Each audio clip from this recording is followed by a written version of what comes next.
પદાર્થની અને પદાર્થના અનેક કાર્યો વિવિધ વિશે, જેની અંદર આપણે અંતિમ લક્ષ્યમાં જોયું હતું કે જે આપણે પદાર્થ કહીએ છીએ, જેને દ્રવ્ય કહીએ છીએ, એ દ્રવ્યના પ્રકાર કયા કયા હોય. તો દ્રવ્યને આપણે ઘન, પ્રવાહી અને વાયુ સ્વરૂપે જોયું. ત્યાર પછી આપણે સમજ્યું કે આ દ્રવ્ય એ સમાન રીતે પણ મળી શકે, વિસમાન રીતે પણ બની શકે. આપણે નોંધ્યું કે દ્રવ્ય શુદ્ધ અવસ્થામાં પણ હોઈ શકે અને દ્રવ્ય અશુદ્ધ અવસ્થામાં પણ હોઈ શકે. જો દ્રવ્ય શુદ્ધ અવસ્થામાં હોય તો આપણે એ દ્રવ્યને તત્વ અને સંયોજનમાં વિભાજિત કર્યા, અને જો એ અશુદ્ધ અવસ્થામાં હોય તો તેને મિશ્રણ તરીકે ઓળખ્યું, અને સમાન મિશ્રણ અને વિષમાન મિશ્રણ એમ આપણે એના દ્રવ્યના પ્રકૃતિ પ્રમાણે એના બે ભાગ પાડ્યા. ત્યાર પછી એક દ્રવ્યને બીજા દ્રવ્યમાં રૂપાંતરણ કરી શકાય, પરંતુ અહીં આપણે દ્રવ્યની કેટલીક મહત્વની બાબત છે એ જોવાની છે. તો દ્રવ્ય જે આપણે લઈએ છીએ, આ દ્રવ્યને ઘન, આપણે જરાક જોજો, આ બોર્ડ પર દેખાય છે, ઘન, પ્રવાહી અને વાયુ, આમ મૂકી શકીએ છીએ. દ્રવ્યને ઘન, પ્રવાહી અને વાયુ એમ 3 સ્વરૂપે મૂકી શકીએ છીએ. એમાં ઘન આકર્ષણ બળ વધુ ધરાવે છે. ઘન પર સમજાય છે? ઓકે. ઘન પર આકર્ષણ બળ વધુ હોવાના કારણે એના અણુઓ એકબીજા સાથે જોઈન્ટ હોય છે, એકબીજાથી દૂર જઈ શકતા નથી. અને એકબીજાથી દૂર જઈ શકતા નથી એટલે ઘન પદાર્થ રિજિડ છે. રિજિડ છે એટલે સ્થાયી છે. એને જ્યાં સુધી બાહ્ય બળ આપવામાં ન આવે ત્યાં સુધી એ એક જગ્યા પરથી બીજી જગ્યા પર જઈ શકતું નથી. એટલે ઘન પદાર્થમાં આકર્ષણ બળ એટલો બધો મજબૂત છે કે એ પોતાની રીતે એક જગ્યા પરથી બીજી જગ્યા પર ખસી શકતું નથી. ઓકે, ચલો. ત્યાર પછી પ્રવાહી પદાર્થમાં ઓછું આકર્ષણ બળ છે. અહીંયા આપણે વધુ લખીશું, ઓછું આકર્ષણ બળ છે, પણ એટલું બધું પણ ઓછું નથી કે જે અણુઓ છે એને અણુઓને જકડી રાખવા માટે એ કાર્ય ન કરી શકે. એ જકડી રાખે છે, પરંતુ અણુઓને રોકી રાખી શકતું નથી, જે ઘન પદાર્થમાં થાય છે. ઘન પદાર્થમાં આકર્ષણ બળ એટલું બધું છે કે એ અણુઓને જકડી તો રાખે છે, સાથે સાથે અણુઓને રોકી પણ રાખે છે. પરંતુ પ્રવાહી પદાર્થમાં એટલું બધું આકર્ષણ નથી કે એ જકડી રાખી અને રોકી પણ રાખી શકે. રોકી રાખી શકતું નથી, એટલે જે પ્રવાહી પદાર્થ છે એ પ્રવાહી પદાર્થ એક જગ્યાથી બીજી જગ્યાએ આરામથી ખસી શકે છે. એટલા માટે પ્રવાહી પદાર્થ એક જગ્યા પર શકે છે. તો આપણા પાસે ઘન પદાર્થ અને પ્રવાહી પદાર્થ વચ્ચેનો આ સંબંધ છે. તો આપણે એમ લખી શકીએ કે ઘન પદાર્થ એકદમ જડત્વ પ્રાપ્ત કરે છે, પ્રવાહી પદાર્થ જડત્વ પ્રાપ્ત કરતું નથી, વહી શકે છે. પ્રવાહી પદાર્થ વહી શકે છે, અને પ્રવાહી પદાર્થના વહી શકવાના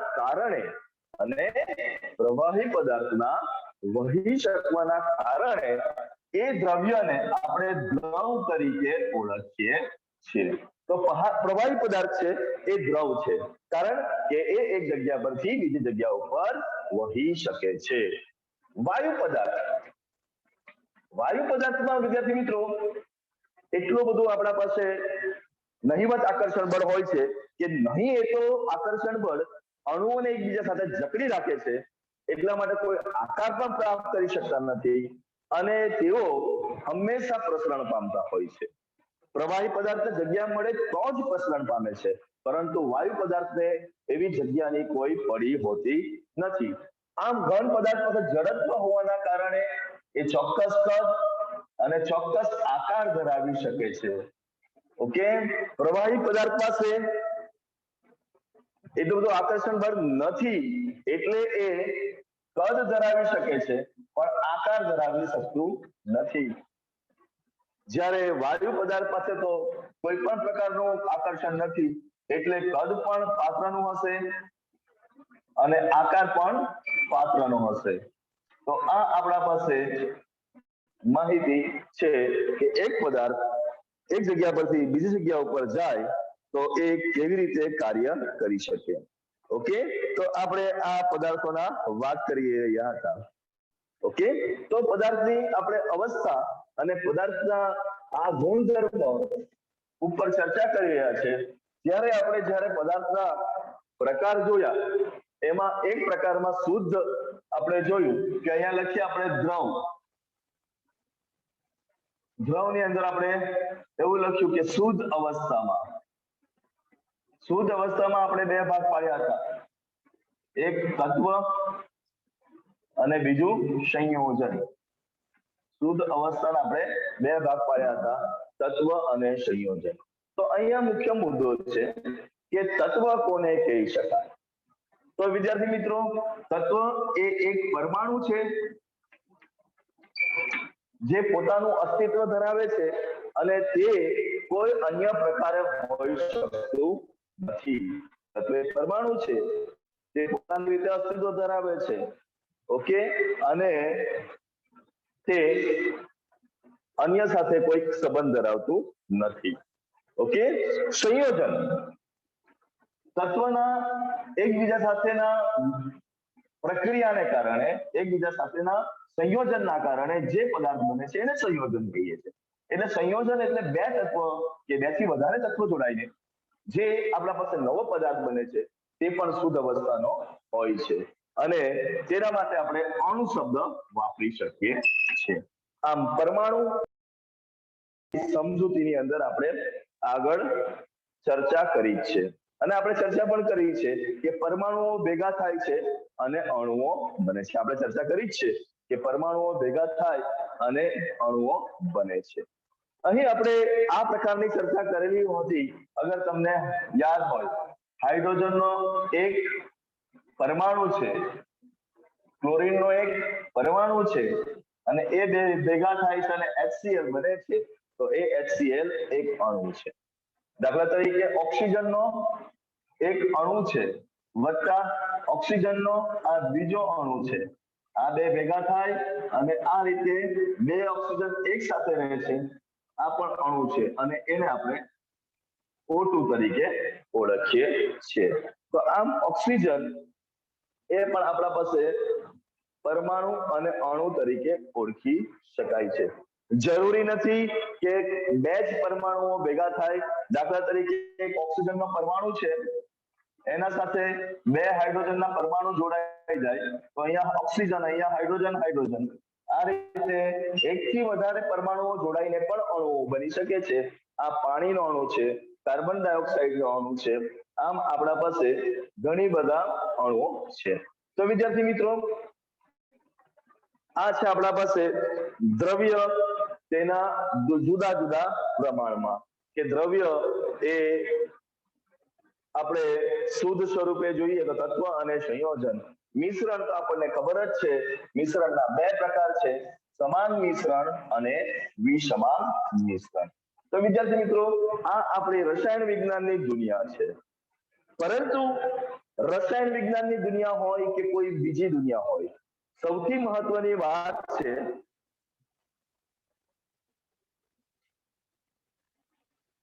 કે એની અંદર એના માપન જરૂરી છે. એની અંદર શું જરૂરી છે? માપન જરૂરી છે. અને એ માપન મેળવવા માટે હવે આપણે આપણું કાર્ય આગળ વધવું જોઈએ. તો વિદ્યાર્થી મિત્રો, આજનો આપણો નવો ટોપિક આવે છે 1.3 ટોપિક છે અને એ ટોપિકનું નામ છે દ્રવ્યના ગુણધર્મ અને તેનું માપન. દ્રવ્યના ગુણધર્મો અને તેનું માપન. આપણું આજનું હેડિંગ છે આ, દ્રવ્યના ગુણધર્મ અને તેનું માપન. તો તૈયાર થઈ જાઓ. હવે દ્રવ્યના ગુણધર્મ વિશે પ્રથમ સમજવા માટે, જે મેં તમને ઓલરેડી સમજાવ્યા છે. દ્રવ્યના બે પ્રકારના ગુણધર્મ આપણે ચર્ચા કરવાની છે. એ બે પ્રકારના ગુણધર્મમાં એક છે ભૌતિક ગુણધર્મ અને બીજું છે રાસાયણિક ગુણધર્મ, જેની આપણે વિસ્તૃત ચર્ચા કરેલી જ છે.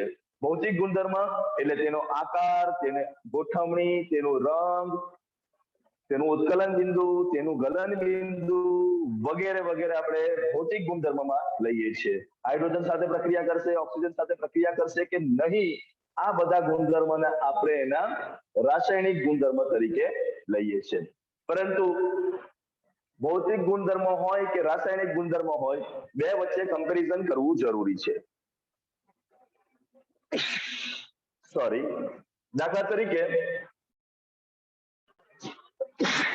H2O લઈ લીધું અને આપણે બીજું લઈ લીધું CH3COCH3. આને આપણે પાણી તરીકે ઓળખીએ છીએ અને આને એસિટોન તરીકે ઓળખીએ છીએ. હવે આપણે એના એક ગુણધર્મની વાત કરીશું, ઉત્કલન બિંદુની. એક એનું ગુણધર્મ છે, ભૌતિક ગુણધર્મ છે ઉત્કલન બિંદુ. વિદ્યાર્થી મિત્રો, અહીંયા ઉત્કલન બિંદુ આપણે લઈ લીધી પાણી માટે, તો તરત તમારામાંથી કહેશે સર અમને ખબર છે પાણીનું ઉત્કલન બિંદુ 100 ડિગ્રી સેન્ટીગ્રેડ છે. હવે આ સંખ્યા ક્યાંથી આવી?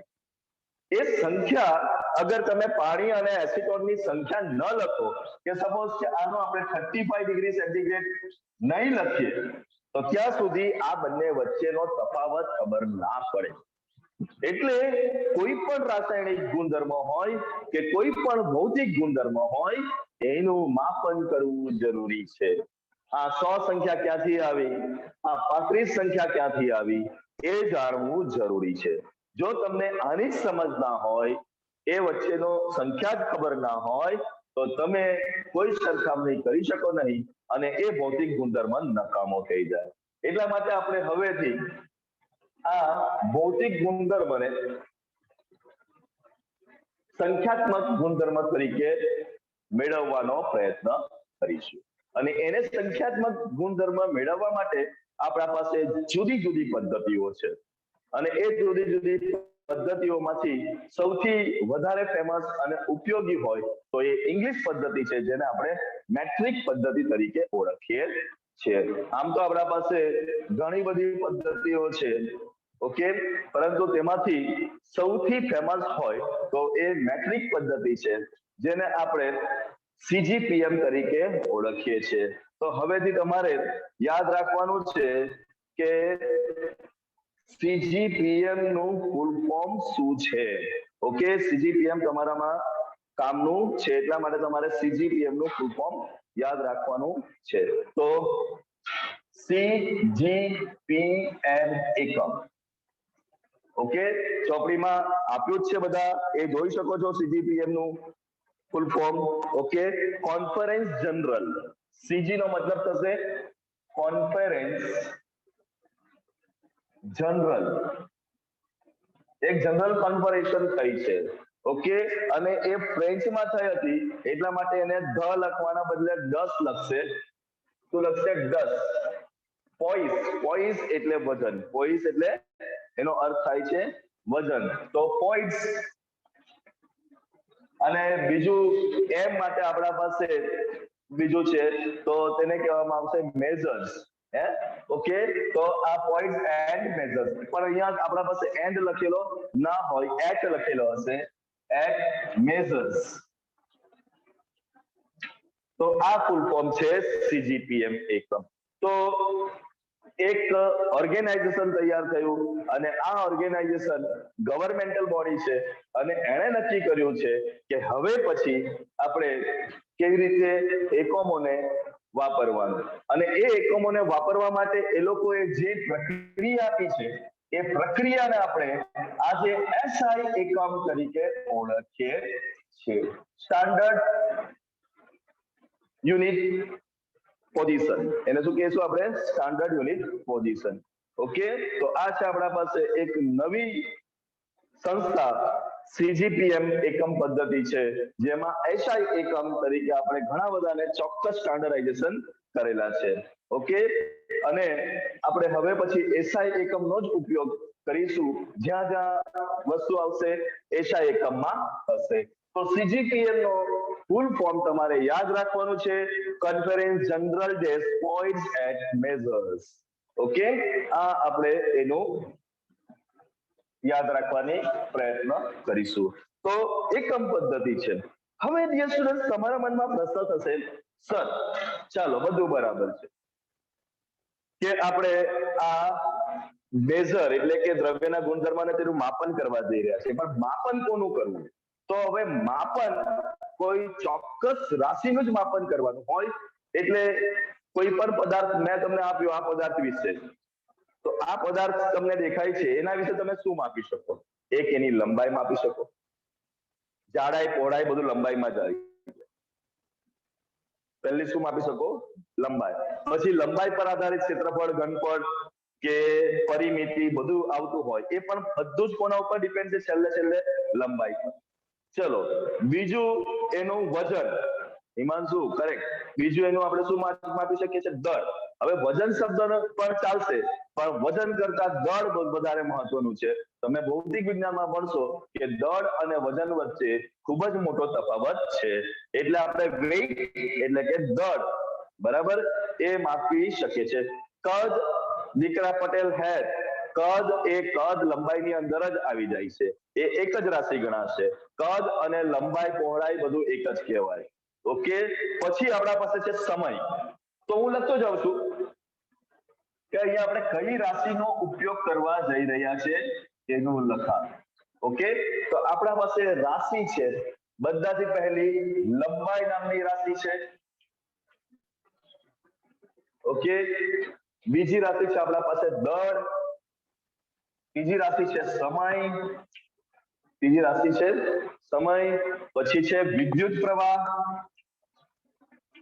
આ બધી જુદી જુદી રાશિઓ હોય છે જેને એક સરખા એકમો નથી, એકમો બદલાય ત્યારે આપણે એને લખવું પડે છે.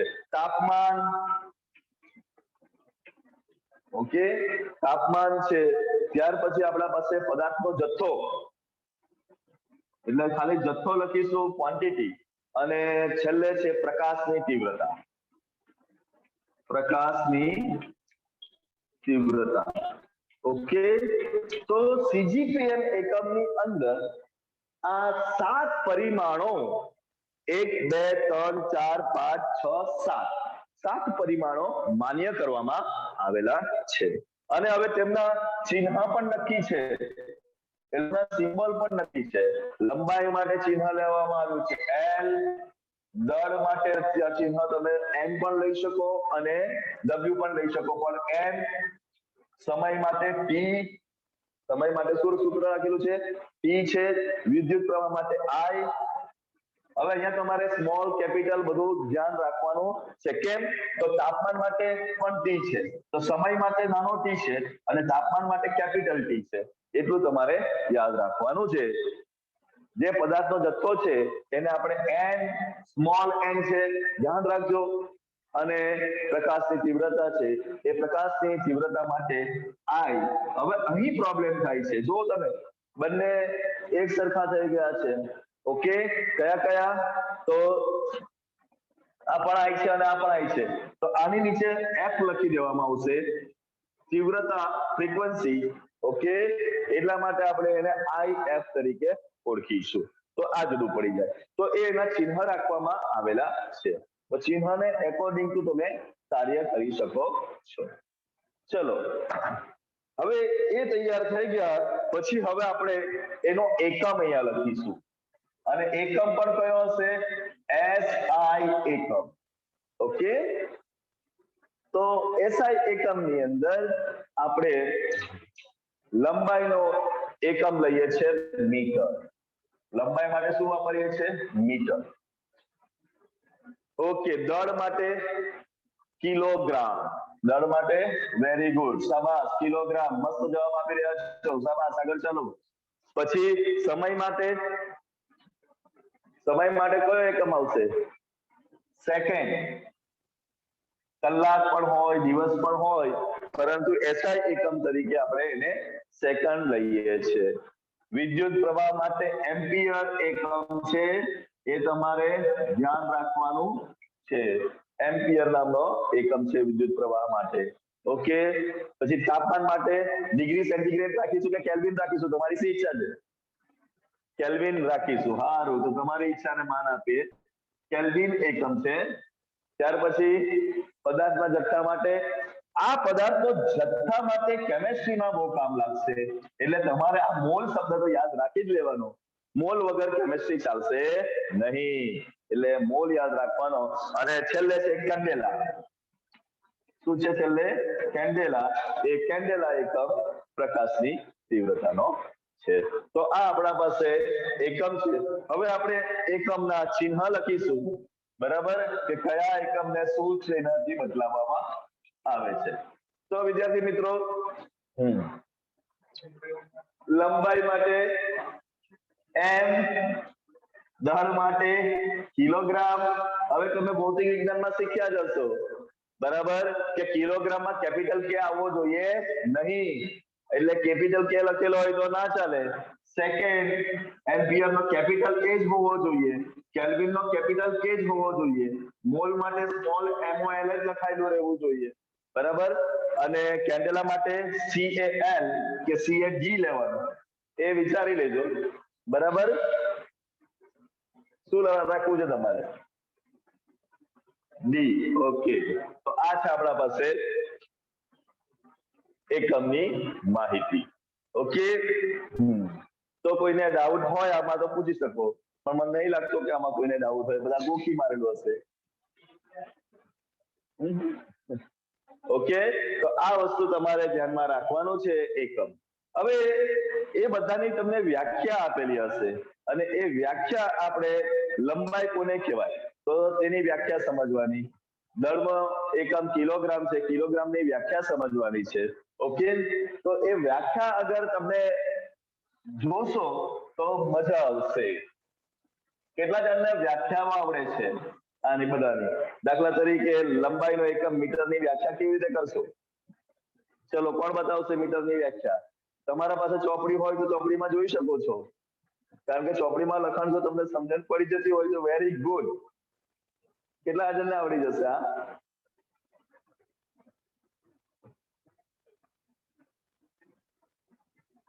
બધાથી પહેલું મીટરની વ્યાખ્યા છે, જરાક જુઓ. કોણ જોશે મીટરની વ્યાખ્યા? વાંચો જરા, શું કહેવા માંગે છે કે એક મીટર કોને કહેશું? તો વિદ્યાર્થી મિત્રો, હું તમને બીજી રીતે સમજાવીશ. ઓકે, આપણા પાસે સૌથી પહેલા મીટરની વ્યાખ્યાની આપણે ચર્ચા કરીશું. પહેલો નંબર આપે છે મીટર, અને મીટર કેવી રીતે માપન થયું એ જોઈશું. તમે ચોપડીનું પણ યાદ રાખી શકો છો, અને હું સમજાવીશ એ પણ યાદ રાખી શકો છો.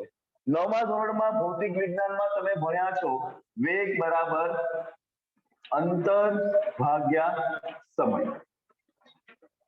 વેગ બરાબર અંતર ભાગ્યા સમય, અને એના પરથી આપણા પાસે મળે છે અંતર બરાબર વેગ ગુણ્યા સમય. અંતર બરાબર વેગ ગુણ્યા સમય. હવે આપણે અવકાશમાં જતા રહીએ. અવકાશમાં જતા રહીએ એટલે આપણને ત્યાં શું જોવા મળશે? શૂન્ય અવકાશ. ત્યાં કોઈ વાતાવરણ હોતું નથી, અને વાતાવરણ ન હોવાના કારણે આપણી ઝડપની અંદર કોઈ ફરક પડતો નથી, એટલે શૂન્ય અવકાશમાં જતા રહીશું. પહેલા અવકાશમાં જતા રહીએ. ઓકે, હવે અવકાશની અંદર અંતર બરાબર વેગ સમય કાઢી નાખીએ. હવે મારે અંતર અને વેગને બંનેને સરખો કરવું હોય તો મારે સમય કેટલો લેવો જોઈએ? કોણ બુદ્ધિ વાપરશે? તો સમય હું 1 સેકન્ડ લઈ લઉં. સમય કેટલો લઈ લઉં? 1 સેકન્ડ. તો આ સમય 1 સેકન્ડ લેતા વેગ ગુણ્યા 1 બરાબર વેગ થઈ જાય. હવે વેગ એટલે કોણ? તો પ્રકાશનો વેગ. વેગ એટલે કોણ? પ્રકાશનો વેગ. એટલે આપણે અહીંયા સમય બરાબર 1 લઈ લીધું, વેગ ગુણ્યા 1 બરાબર વેગ થઈ જશે, તો આપણને અંતર મળી જશે 1 સેકન્ડ લઈએ તો, એટલે વેગ ગુણ્યા 1 સેકન્ડ, બરાબર. હવે વેગ કોનો? પ્રકાશનો વેગ. પ્રકાશનો વેગ કેટલો છે કોઈને ખબર છે? પ્રકાશનો વેગ કેટલો 1 સેકન્ડમાં કેટલો છે? લખો લખો 3 ગુણ્યા 10 ની 8 ઘાત. Okay, very good Divya. અહીંયા આપણા અજય સરે પણ કીધું કે 3 ગુણ્યા 10 ની 8 ઘાત. Very good. પણ ભૌતિક વિજ્ઞાનમાં તમે ભણીને આવ્યા છો કે આવું લખશો તો ના ચાલે, એ તો એપ્રોક્સિમેટ આન્સર છે, મને ચોક્કસ જવાબ જોઈએ. 3 ગુણ્યા 10 ની 8 ઘાત એ એપ્રોક્સિમેટ આન્સર છે. ઓકે, અને તો તમારે એનો ચોક્કસ આન્સર લખવાનો છે.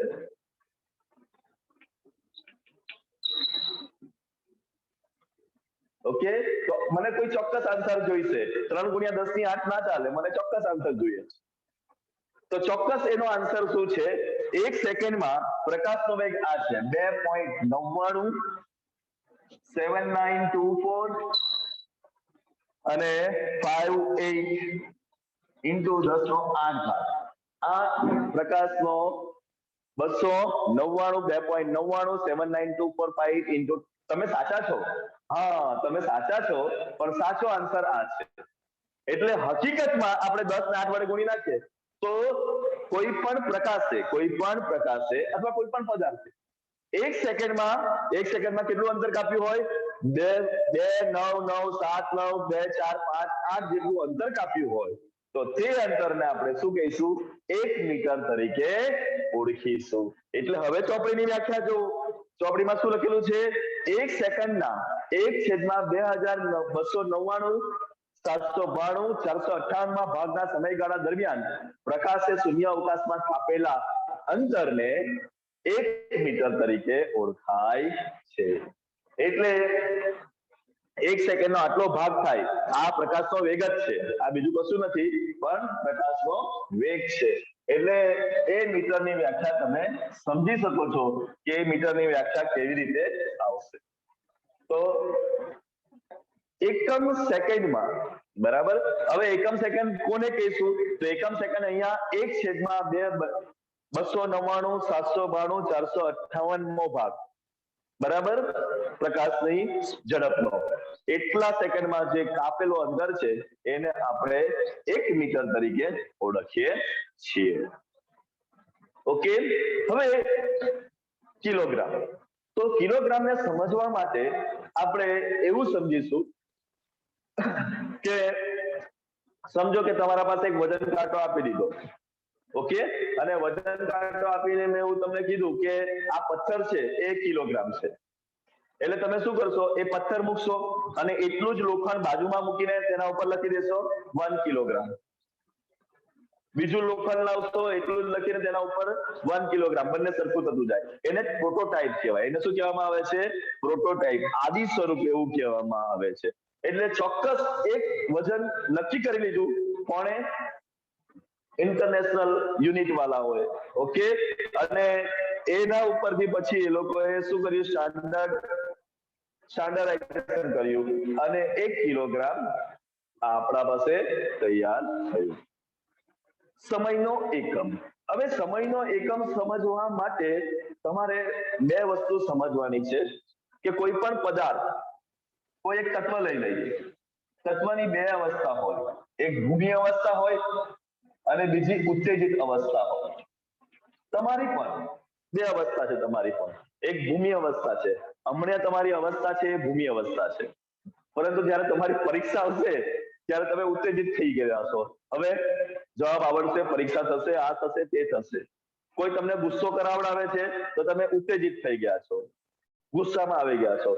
શાંત છો, ભૂમિ અવસ્થા. કંઈક કરી નાખવાની, કંઈક મારામારી કરવાની કે કંઈક બીજા એની અવસ્થા છે એ ઉત્તેજિત અવસ્થા છે. તો દરેક તત્વની પણ બે અવસ્થા હોય છે. કઈ કઈ બે અવસ્થા છે? ભૂમિ અવસ્થા, ભૂમિ અવસ્થાને ધરા અવસ્થા તરીકે પણ, ભૂમિ અને ધરા સરખું, ઓકે, તો આ અવસ્થાઓ છે. તો આ એકબીજા અવસ્થામાં રૂપાંતરણ થઈ શકાય છે અને એ રૂપાંતરણ થવા માટે જે સમય લાગે છે એ સમયને આપણે કોઈ ચોક્કસ ઘટના ઉપર અવલોકિત કરી શકીએ છીએ. તો દાખલા તરીકે આપણે લીધો છે સીઝિયમ 133 પરમાણુ. આ સીઝિયમ 133 પરમાણુ, સીઝિયમ એ રેડિયો એક્ટિવ છે. કેવું છે? Radio active. આપણે સમજીશું રેડિયો એક્ટિવ એટલે શું તે પણ સમજીશું, મજાનો વિષય છે એ પણ. તો સીઝિયમ એ રેડિયો એક્ટિવ છે અને તે પોતાની ભૂમિ અવસ્થાથી ઉત્તેજિત થઈને સંક્રાંતિ અવસ્થામાં જાય છે અને એ સંક્રાંતિ અવસ્થા દરમિયાન એ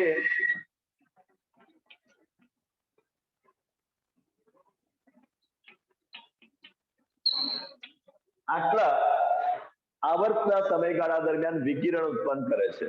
ઓકે, 9192631770 આટલા સમયના ગાળા દરમિયાન એ આવર્તના ગાળા દરમિયાન એ શું કરે છે? Very good. એ શું તૈયાર કરે છે? વિકિરણો તૈયાર કરે છે. એ સમયગાળાને 1 સેકન્ડ તરીકે ઓળખવામાં આવે છે. એ સમયગાળાને 1 સેકન્ડ તરીકે ઓળખવામાં આવે છે. તો આ છે આપણા પાસે શું છે? વિદ્યુત સમયનો એકમ છે. એ સમયનો એકમ તમારે યાદ રાખવાનો છે. દરેક પરમાણુ ભૂમિ અવસ્થામાં હોય છે, ઉત્તેજિત અવસ્થામાં હોય છે. અહીંથી અહીં જવા દરમિયાન એ કેટલા આવર્તમાં 9192631770 આવર્તમાં વિકિરણો મોકલાવે છે. એ જે એક ભાગ તૈયાર થાય છે, એક આવર્ત તૈયાર થાય છે, તેને સમયગાળાને આપણે 1 સેકન્ડ તરીકે ઓળખીએ છીએ. વિદ્યાર્થી મિત્રો, આ તો હું તમને સમજાવવાનો પ્રયત્ન કરું છું. આ પરીક્ષામાં એટલું બધું મહત્વનું ધરાવતું નથી, પરંતુ આ આપણે એટલા માટે સમજી રહ્યા છે કે જેથી તમને એક સમજૂતી તૈયાર થાય. કોના વિશે? તો વ્યાખ્યાઓ જે આપવામાં આવેલી છે એના વિશે. ચલો, હવે આવે છે વિદ્યુત પ્રવાહ. ઓકે, વિદ્યુત પ્રવાહને સમજાવવા માટે હું અહીંયા 2 આકૃતિ દોરું છું. 2 આકૃતિમાં તમે તફાવત જોઈ શકો છો. એક નાની આકૃતિ છે, બરાબર, જેનું આડછેદનું ક્ષેત્રફળ નાનું છે, અને બીજી જે છે એ આડછેદનું ક્ષેત્રફળ મોટું છે. ઓકે, કોઈ વિદ્યાર્થી આમાં ફૂંક મારે છે, તે જ વિદ્યાર્થી આમાં ફૂંક મારે છે. ચલો, ફૂંક માર્યા પછી અહીંયા જે બળ મળે છે એ બળ આપણે તપાસવાનો પ્રયત્ન કરીએ. તમારા માટે કોણ બુદ્ધિ વાપરશે? 2 માંથી ક્યાં વધારે બળ મળશે? અહીં કન્ડિશન એ માં વધારે બળ મળશે કે કન્ડિશન બી માં વધારે બળ મળશે? ચાલો વિચારો.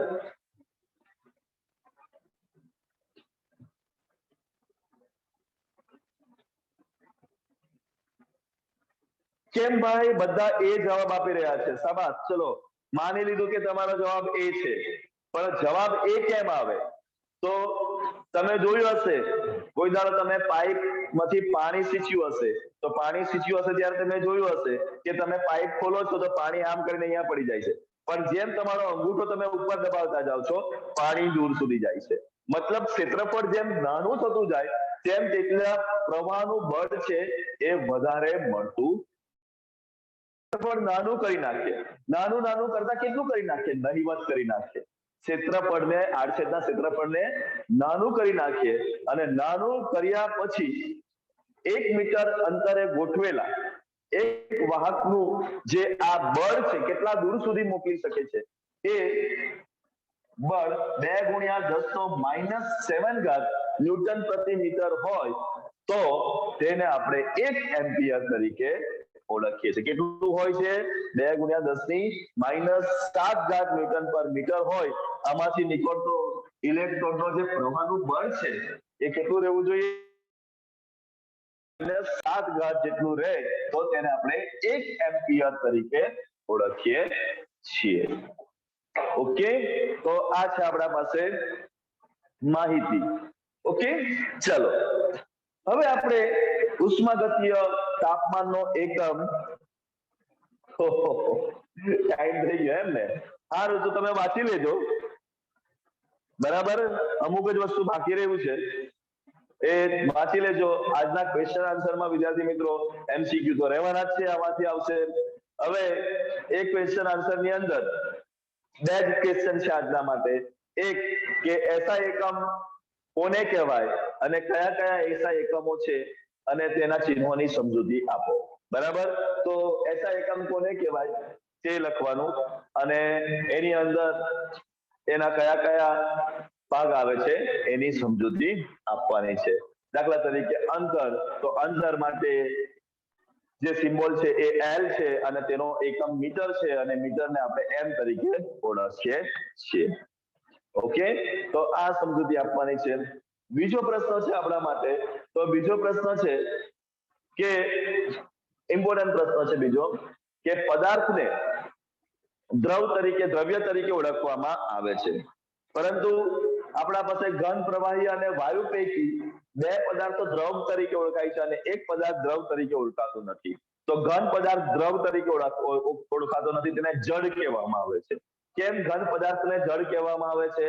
તો ઘન પદાર્થને જડ એટલા માટે કહેવામાં આવે છે કે તેની અંદર આકર્ષણ બળ એટલું બધું છે કે એ આકર્ષણ બળના કારણે તેના અણુઓ એક જગ્યા પરથી બીજી જગ્યા પર જઈ શકતા નથી આપમેળે, અને એટલા માટે એ જડ પદાર્થ છે. જ્યારે પ્રવાહી અને વાયુ દ્રવ તરીકે ઓળખાય છે. તો પ્રવાહી અને વાયુ દ્રવ તરીકે કેમ ઓળખાય છે? તો પ્રવાહી અને વાયુનું દ્રવ તરીકે ઓળખાવાનું કારણ છે કારણ કે તેમાં રહેલો જે આકર્ષણ બળ છે એ આકર્ષણ બળ એટલું બધું પ્રબળ પણ નથી અને એટલું બધું ઓછું પણ નથી. પ્રવાહીમાં ઓછું નથી એટલે એ અણુઓને જકડી રાખે છે, એટલે એને કોઈ કદ મળે છે, પરંતુ એટલું બધું પ્રબળ પણ નથી કે એને જતું રોકી નથી શકતું અને એ ખસી જાય છે, જેના કારણે પ્રવાહી એક જગ્યા પરથી બીજી જગ્યા પર ખસી શકે છે અને તે દ્રવ તરીકે ઓળખાય છે. વાયુમાં તો આકર્ષણ બળ એકદમ નહિવત છે, એટલા માટે આ બે પ્રશ્નો તમારે આજના તૈયાર કરવાના છે. તો કયા બે પ્રશ્નો છે? ફરી એકવાર, દ્રવ્યની અવસ્થાઓ પૈકી ઘન અવસ્થા જળ તરીકે, જ્યારે પ્રવાહી અને વાયુ અવસ્થા દ્રવ તરીકે ઓળખાય છે, સમજાવો. દ્રવ્યની અવસ્થા પૈકી ઘન અવસ્થા જળ તરીકે, જ્યારે પ્રવાહી અને વાયુ અવસ્થા દ્રવ તરીકે ઓળખાય છે, સમજાવો. અને બીજો પ્રશ્ન હશે, એસા એકમ એટલે શું? તેની સવિસ્તાર માહિતી આપો. ઓકે, તો આજના આપણા પાસે આ બે પ્રશ્ન હશે અને બાકીની વ્યાખ્યાઓ તમારે જોઈ લેવાની છે. એ વ્યાખ્યાઓ ખાલી તમારે સમજવાની છે. જેના પાસે પુસ્તક નથી અને જેને સમજણ નહીં પડે એ તમે મને આગળ પૂછી શકો છો. હજુ આપણા પાસે ટાઈમ છે એટલે હું કેટલીક વ્યાખ્યાઓ સમજાવી દઉં છું તમને. ઓકે, તો એક વ્યાખ્યા સમજીશું આપણે તાપમાનની. વિદ્યાર્થી મિત્રો, આપણે એટલું સમજી શકીએ કે અગર આપણે કોઈ પદાર્થનું તાપમાન ઘટાડીએ તો એનું કદ પણ ઘટે, અને તાપમાન વધારીએ તો કદ વધે. પદાર્થને ગરમ કરતા તેનું કદ પ્રસરણ પામે છે. તો અહીંયા આપણે તાપમાન લઈ લઈએ છીએ ને અહીંયા આપણે કદ લઈ લઈએ છીએ. ઓકે, તો આ આલેખ આપણે ડ્રો કરીએ તો આલેખ તમને આવો મળશે કે તાપમાન વધતાની સાથે કદ પણ વધે છે. જો